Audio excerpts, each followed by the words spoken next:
Hello, everyone, and welcome to the 22nd Tech Talk today. Happy Friday. Hope you're going to have a nice weekend. We are going to today talk about sender IDs, so things you should know about them. Usually, what it comes down to is us perceiving that we know something about sender IDs, and we usually get them when being reached out by certain brands. But in reality, when we start programming things around it, then we see that there's some rules that we have to abide and we have to keep track of. So without further ado, so these are the things regarding sender ID that you should know. By the way, this is a live stream. If anyone wants to chip in with some comments, with some questions, feel free to do so.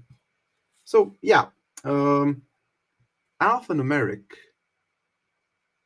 sender ID, as it called, is your brand or company name sender ID in one-way SMS services. So I'm emphasizing one-way SMS service.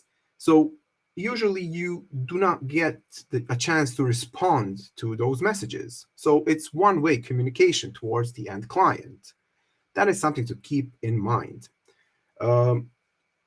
So alphanumeric characters or alphanumeric sender are only contain characters that are A to Z uppercase and A to Z lowercase and 0 to 9 numbers. It can be between 3 to 11 characters long, and it should not start with a number. Basically, you could write the wrong sender ID when you send it through an API of ours, but we protect you from making those mistakes.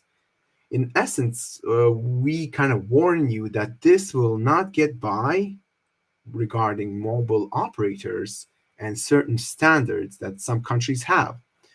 We have to also keep in mind that sender IDs are available without any registration and announcement for most countries in the world.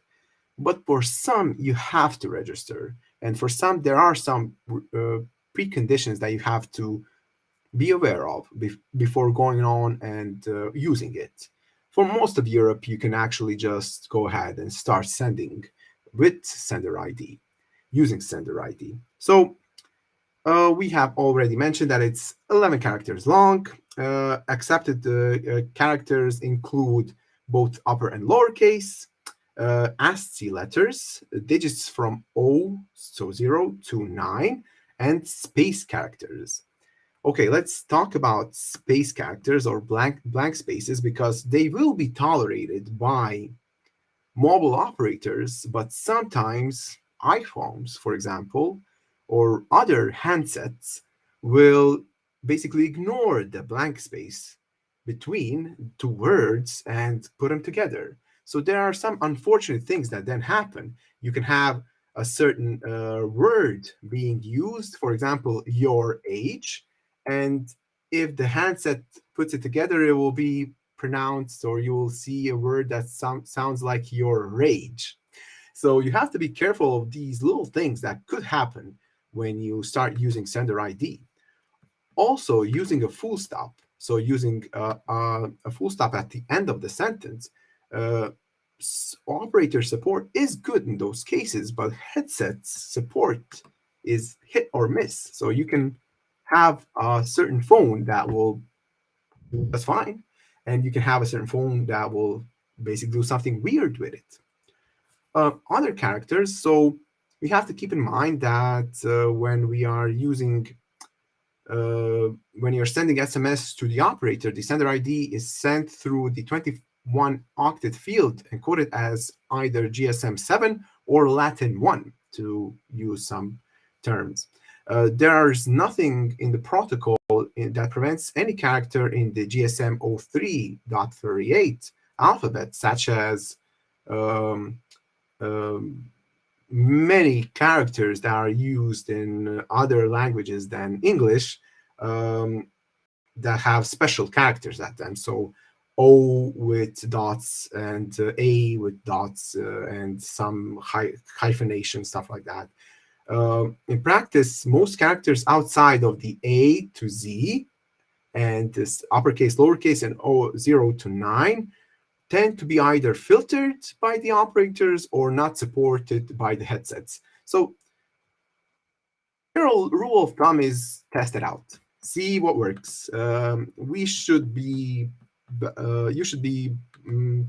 you should explore the option that you have, but to keep it safe, stick with the characters A to Z, uppercase, lowercase, and O, so 0, 9. Without starting the sender ID alphanumeric with a number. So that is an important thing to remember. Yes, so when choosing a sender ID, you should make sure you consider the goals and the needs of your end business. So you should figure it out if it is a better strategy to use short codes or regular numbers. So short codes are small numbers that have 3 to 6 numbers in them, which you can use for voting or stuff like that.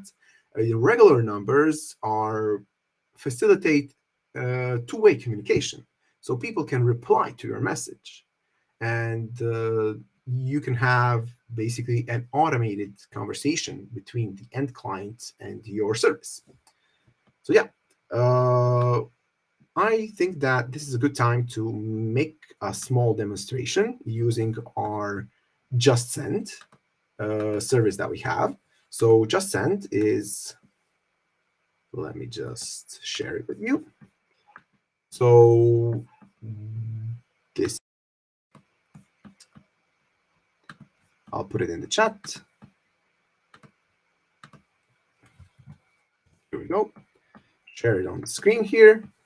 So if you go to justsend.46elks.com, you will get to this screen.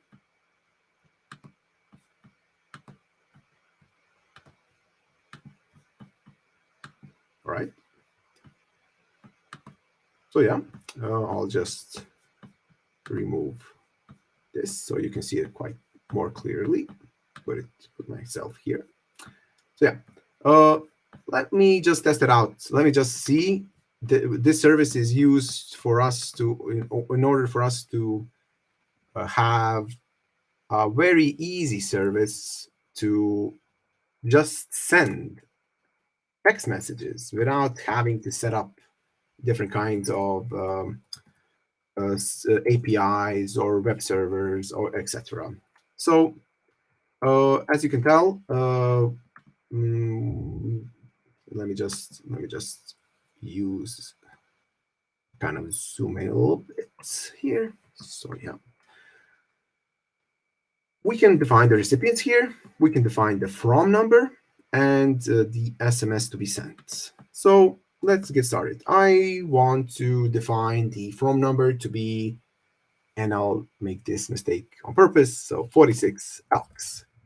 I get the warning, from can be only a phone number or a name string with a letter A to Z. A is uppercase and lowercase in uppercase. So it kind of, I'm reminded that I should adhere to the rules, that I should not start with a number. I should start, let's put like ElkCo. And let's write in your PIN number is 1, 2, 3, 4, 5. And I'll add my number here. Sure. So this is the sender ID. This is my brand. This is my company called ElkCo, Elk's Company. And I will just now send it to my phone. So, oh, I didn't click add. Oh. Well, let me give it a go. Perhaps some mistake was made. Sure. All right. And send. And I should be getting that number here. So I'll just make sure that you see it. I have given a test before. So your PIN number is that. So from ElkCo. Yeah. So pretty cool way to reach out to your audience, reach out to your clients. I have demonstrated it through Just Send, but we can also use normal API. So if we come, let me just go to our webpage.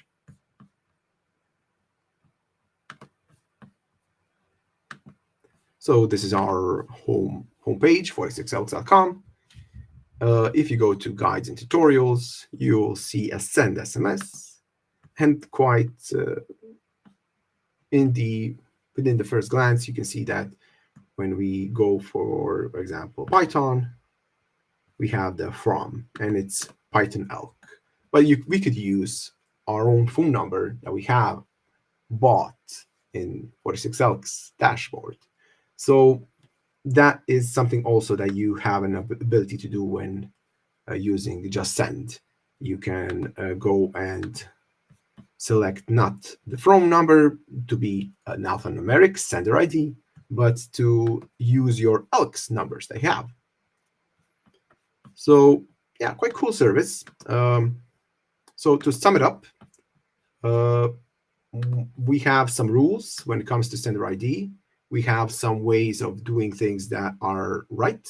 So if you have a certain brand, and if you want to communicate clearly with your audience that you're basically communicating something towards them in a fashion that they recognize the brand immediately, then you should use sender ID. It will be quite easy one-way communication. There are other ways that you can actually embed some links within the service, within the SMS, and then have some sort of a two-way communication enabled. But that is another topic. Yeah, that's pretty much it. If anyone has any questions, if anyone has any comments, feel free to drop a comment, drop a question. We will be happy to respond back. Yeah, that's pretty much it. Thank you all for watching. Have a nice, lovely weekend and stay safe. Bye, everyone.